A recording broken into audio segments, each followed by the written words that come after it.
again that background information I was talking about before. So in this map, there is a place called Hudaibiyah. That's our concentration point for today. And Hudaibiyah is right here south of Mecca. And that's where Medina is. And this is where Mecca is. So I told you guys that Prophet sallallahu alaihi wasallam had a dream that Muslims have entered Kaaba and are performing tawaf and are removing their hair and are sacrificing the animal.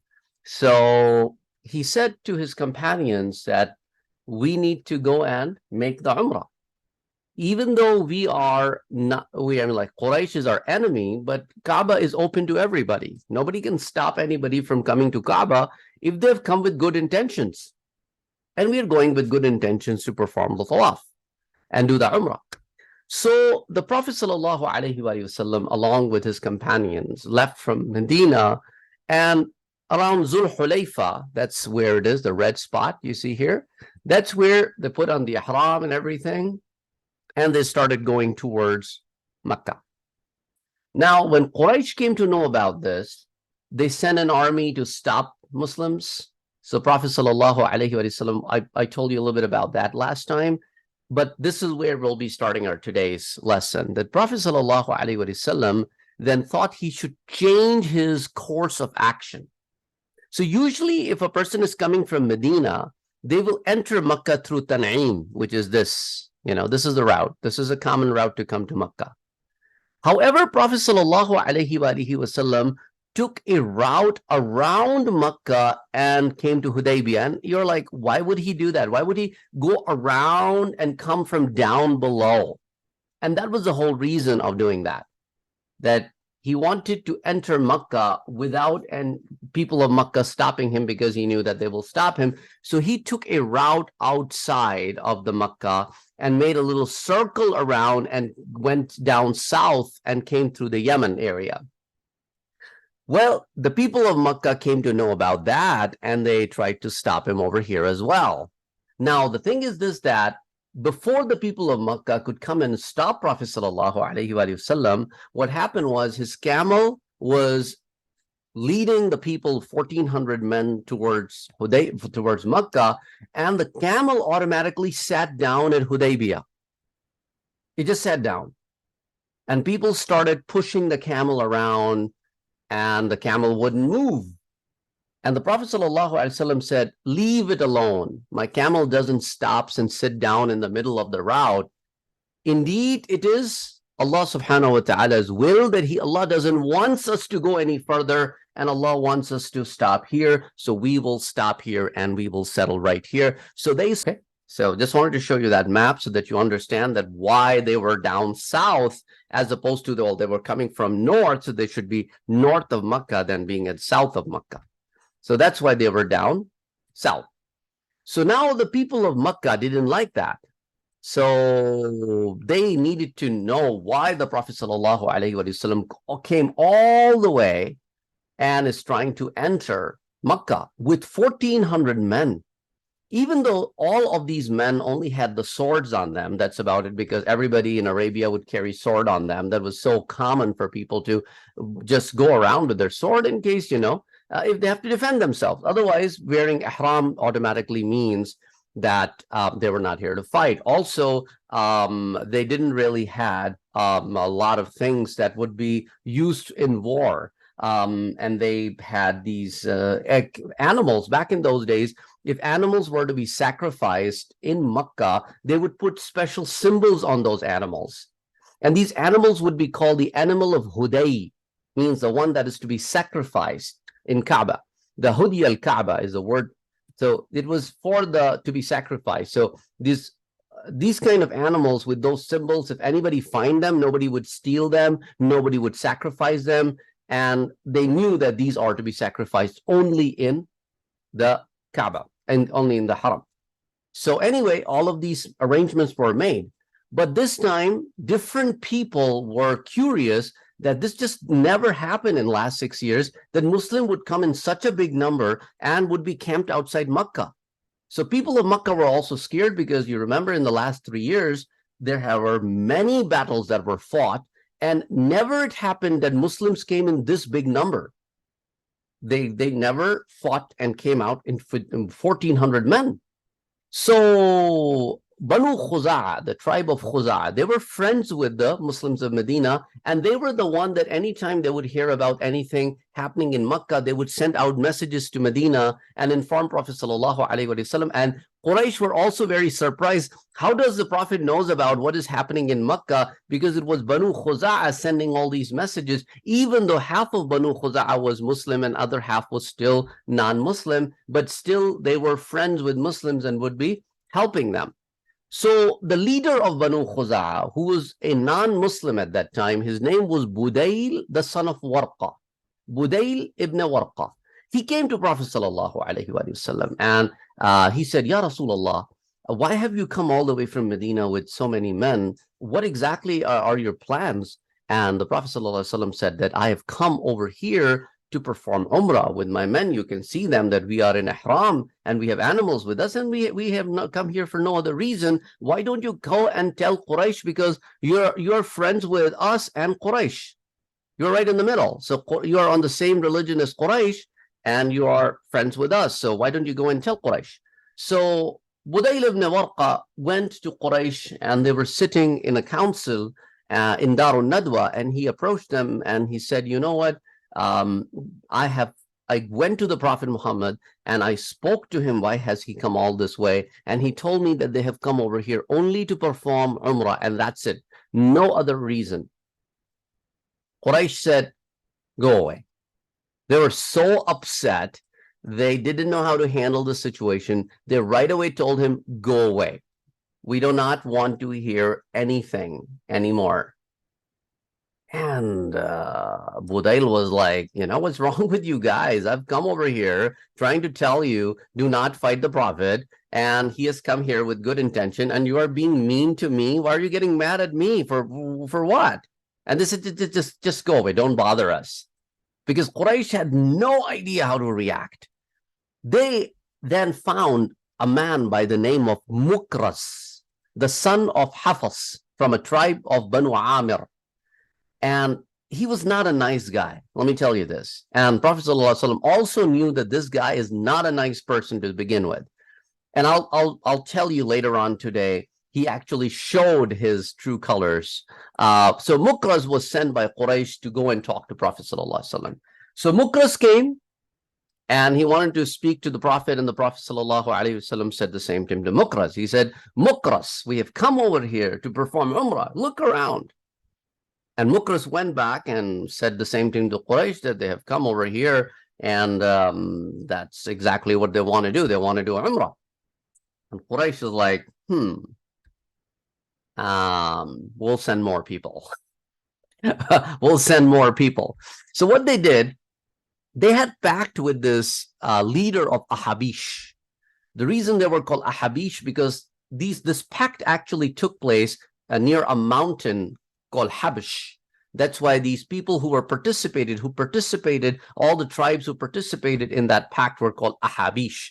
So he was the leader of that tribe, of a very, very, they were fighters. It was a fighters tribe.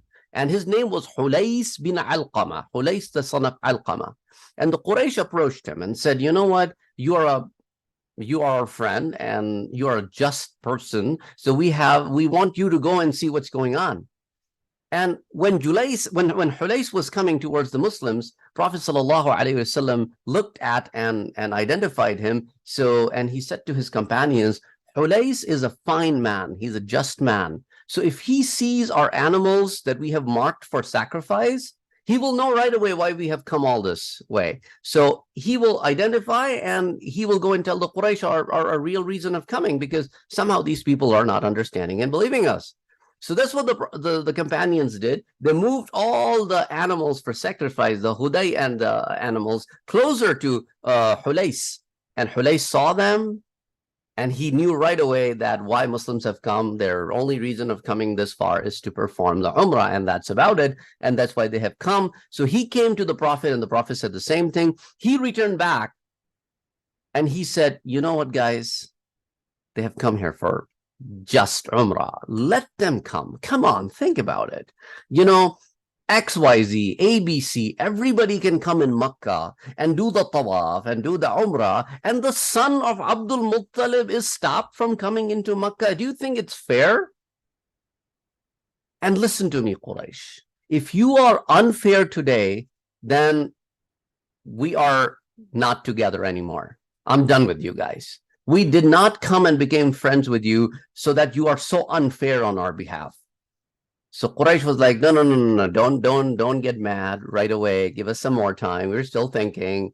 So they cool him down, and then he went. He was a very, very hot-headed guy, but he was fine and just too.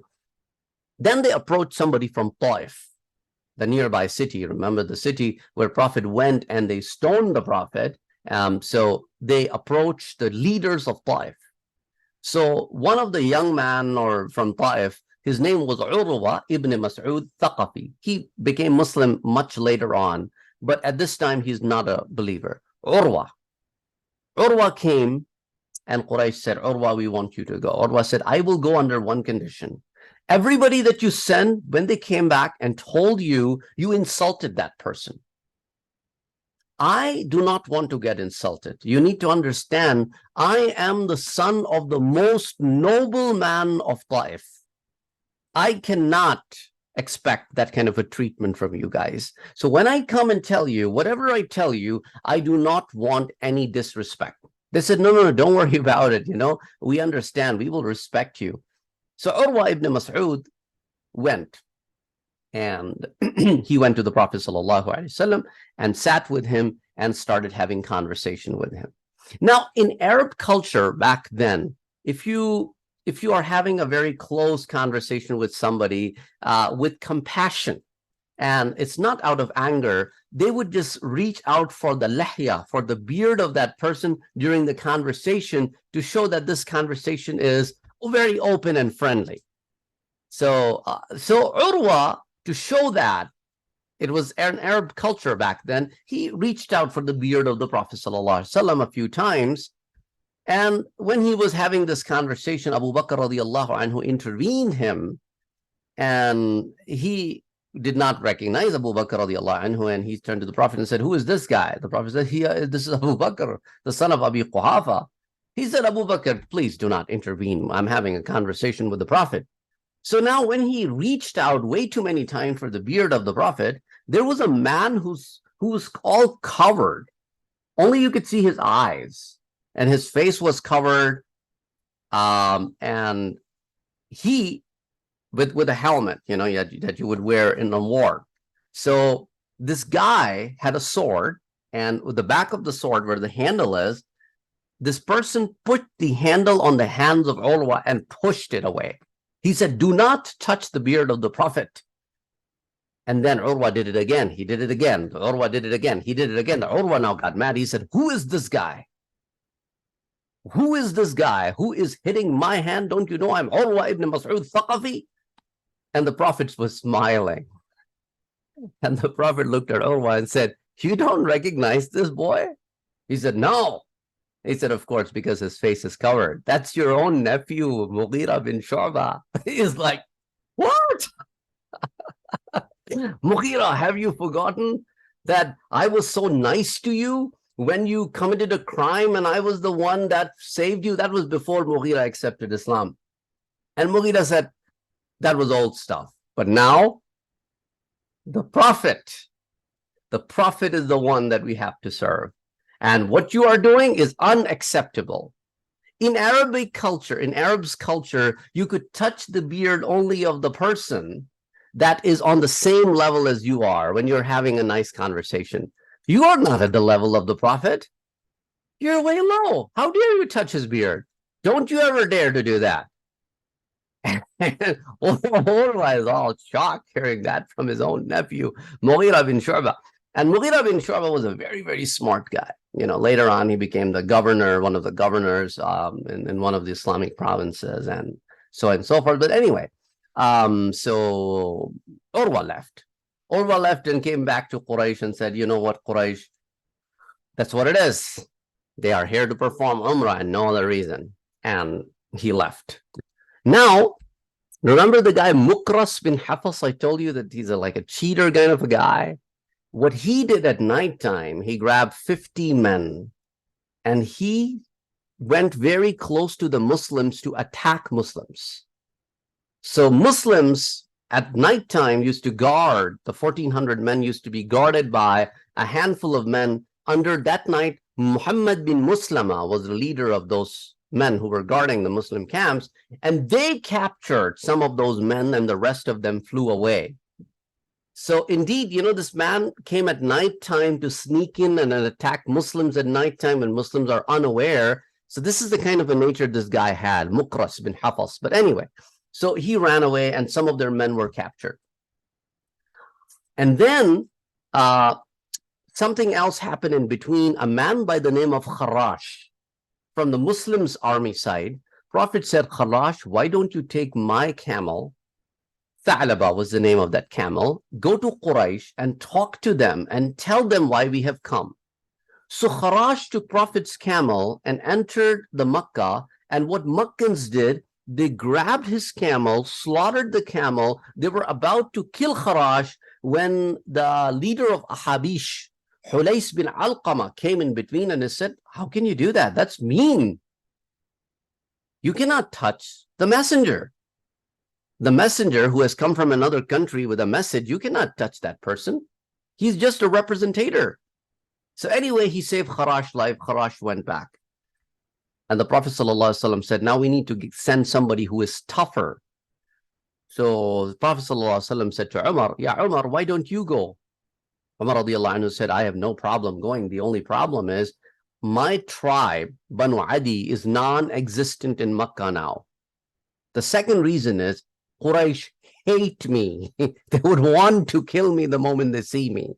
However, I have a suggestion. There is one man that if you send him, Quraysh would not even touch him because his tribe is in power in Makkah right now. And on top of that, he has been such a nice gentleman all his life that Quraysh respect him because he has done so many favors to them.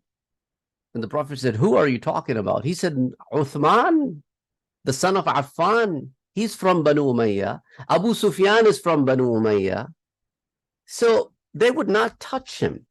The Prophet said, okay, Uthman, why don't you go and tell them that why we have come? So Uthman radiallahu anhu and 10 other men left with him to visit Makkah. And those 10 men wanted to go and visit their families. They have not seen them in 6 years. And Uthman wanted to go and meet with the leaders of Quraysh and tell them why we have come. And the Prophet sallallahu alaihi wasallam gave Uthman radiallahu anhu a letter so that he knows that he's representing an official state. So Uthman radiallahu anhu went and visited the house of Abban, his relative, so that Abban is protecting Uthman while he stayed in Makkah. And Abban said, I will go in front and you come behind me so that people know that you are under my protection. And like that, we will go to everybody's house. So they went to Abu Sufyan's house. They went to other leaders' house. But everybody said, no, no, no, no, no. We cannot let you enter this year because if we let you guys enter this year, how will we answer the people of Arab? The Arab tribes would think that you have entered by force and Quraysh is so coward and helpless that could not even stop you from entering the Makkah. We cannot let this happen. So Uthman radiallahu anhu said, okay, then I will go back. They said, hold on, Uthman. Okay, you have come all this way here into the Makkah. Why don't you perform Umrah? And Uthman radiallahu anhu said, no way. Prophet is stopped from performing Umrah and you expect Uthman to perform an Umrah? No way. And over there in the Muslim camp, everybody is like, wow, man, Uthman is so lucky. He is in Makkah. He must be performing the Umrah right now. And the Prophet said, no, Uthman will not perform Umrah. Uthman loves his Prophet so much that he would not perform Umrah until the Prophet do so. And that's exactly what happened. That's exactly what happened in Makkah. That Uthman radiallahu anhu refused to perform Umrah. They said, okay, Uthman, you have come after such a long time. Why don't you stay with us for at least 3 days? And those 10 men who came with Uthman and they were visiting their families, they were also allowed to stay for 3 days. In the meanwhile, Quraysh had some mean people who spread the rumors that Uthman and the 10 men that came with Uthman have been captured and killed. Okay. While this rumor was spreading, another incident happened. That remember the man Mukras bin Hafaz who attacked Muslims and he ran away and some of his men were captured. Another group of men came and started shooting arrows at Muslims to release those men that were captured with Mukras. Now these men's arrows hit one of the companions and he died. And this group, some of it was captured and the other ran away too. Now Quraysh is like, oh my God, what's going on? You know, these groups that are uncontrollable coming and attacking Muslims, and we are being held responsible for all this. At the same time, Muslims, Prophet ﷺ, when heard this rumor that Uthman has been captured and killed and 10 other people have been captured and killed, he called upon a special treaty. He's rather a pact.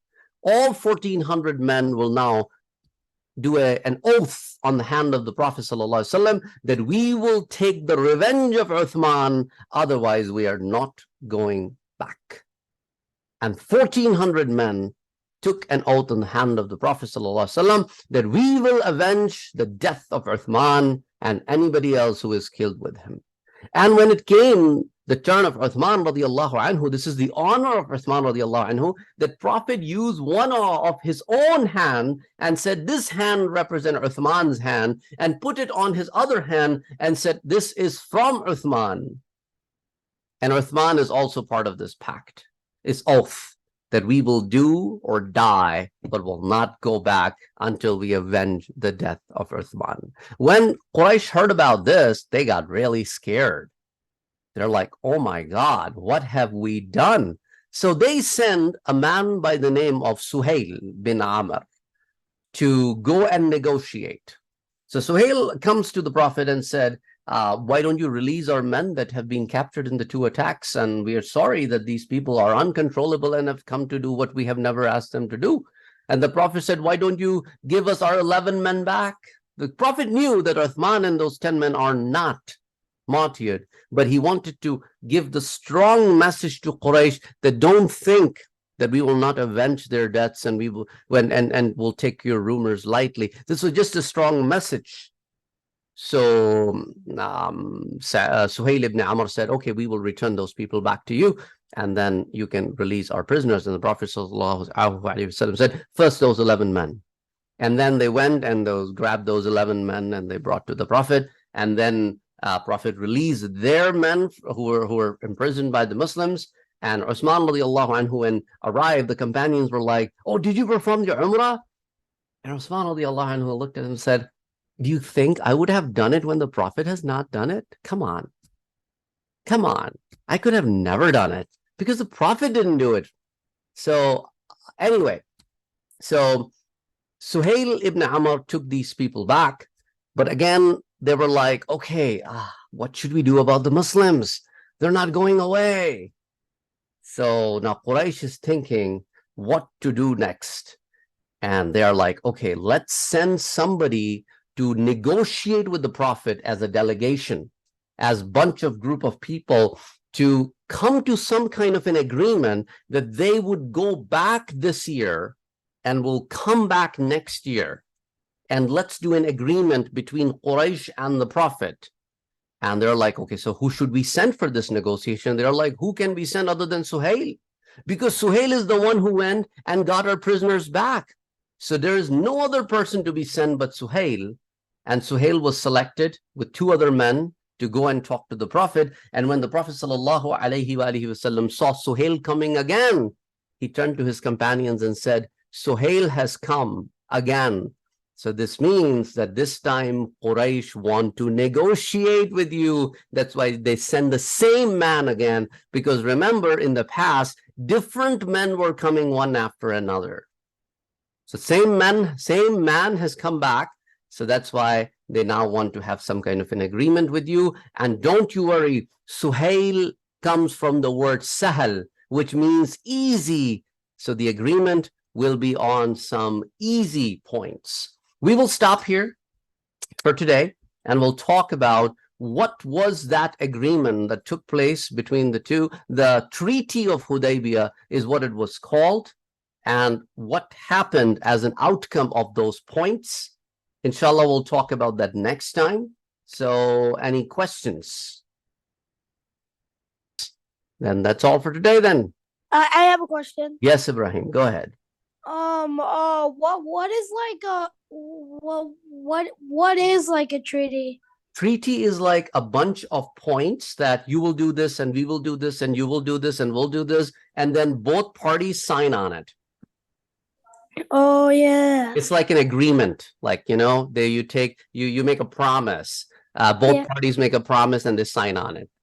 Yeah. Okay.